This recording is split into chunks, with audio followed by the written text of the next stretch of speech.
always said to the students, and I continue to say, is that it's so critically important that they understand the definitions. They know that it's like a lawyer needs to know the law. Yeah. If you're doing science, you need to know the definitions and you need to know the statements of the laws. It's just where you have to start.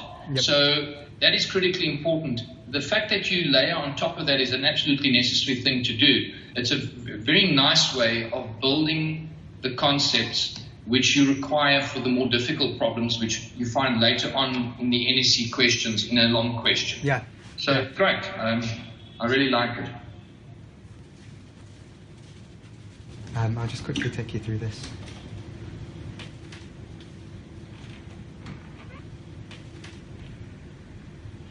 Very nice. I like the visual side of it because it's immediately linking the definition with something visual. It's far more appealing. It's good. I would think in grade 10 would probably be a good place to look. Chemical bonding. We're looking at we're going to be doing chemical bonding soon. From a physics perspective, magnetism. Yeah. Our school, and it's a school it's a public school, it's a government school, it's in a very poor area. It's a no-fee school, and I work with the science department there, and I was actually meeting with the principal this week, and we were talking about how to get their learners to gain access to ICT platforms like this one and others. And the cell phone came up, and he said that at present they don't allow the learners to have cell phones in the classes, but that he can even see now that they can't afford the computers. Like at my school, each child has got an iPad or a MacBook. That school, they can't afford that. So when it comes to schools like that in particular, where there are high volume classes, there are 45 to 50 in a class, I'm likely the person who is developing the high-end simulations is using me as a on-the-ground guinea pig in a way to use it, but at the same time also getting feedback from me because I'm a teacher on the ground. So I understand that. I've got no issue with that. It's a win-win for me because I'm learning, I'm getting a deeper insight, and I'm making contribution on a broader level. So I've got no issue with that whatsoever.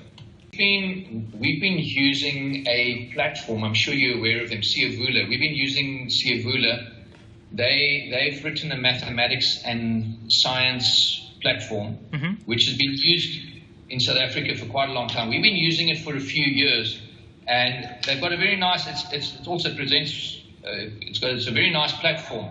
And you as a teacher can you can observe what learners are doing, but what you can't do, which I've seen here, is actually give them feedback directly as to what you suggest they should be working on. So that's actually a very nice feature, something I haven't seen before. Yeah, so I mean, up here where it says assign Praso, that's precisely what you can do is you can select a topic, and then very nice. You can, say you can select it to an entire year or an entire classroom or an individual person. I'm very impressed with that. That's amazing. Wow. Okay, that's really good. When I was a few visits back at that school, when I showed them that app, they were absolutely blown away by it.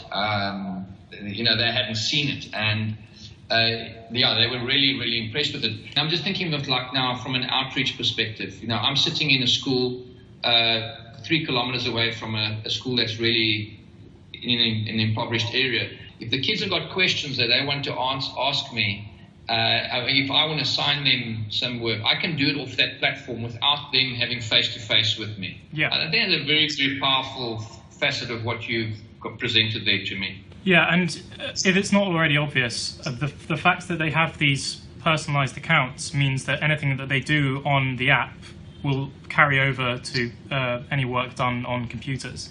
And, if you're going to be using iPads in the school, then it's not really an issue anyway. But, everything's held on the account, so it's not like you have to continue on the same device. Yeah. Those key areas that you focused on, really have always been a problem.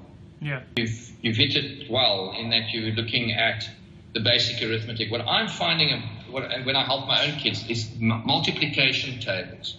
The kids, they don't know the multiplication table. So therefore, they struggle with division. Yeah. They struggle with division when it comes to factorizing, prime factorization and that. And it keeps on recurring. I see it even in science when the kids, the way they mix up their multiple, they're working out the lowest common denominator and that. You're obviously asking for my advice. I think you're really looking at the right topics for what you want to achieve.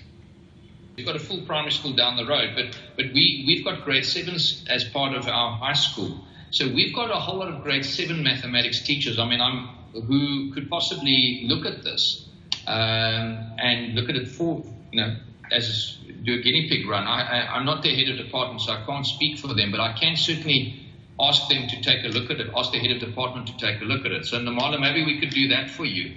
It seems now as if, and I'm sure you're aware of this, that Vodacom and MTN have got a service now that, if you're using it for educational purposes, like for instance the apps that you're using, that the Wi-Fi is for free. Are you aware of that?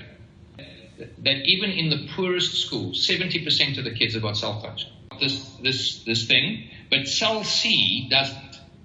Oh, now, okay. Cell C hasn't done it yet, so I'm not sure whether Vodacom and MTN are who they involved with, because it seems as if Vodacom is actually pushing another platform as well into schools, which you may be aware of or not, may not be. But Cell C, a lot of the learners who are in the townships make use of Cell C. And I think Cell C will want to catch up and get some market share out of Vodacom. So this is the right differentiator strategy for them. Yeah, that's why I'm just saying to that. I heard that firsthand from the principal 2 days ago. So that's, I think, quite important information. Yes, I think I'll try and establish contact with Cell C and see if we can push it through their network. Okay.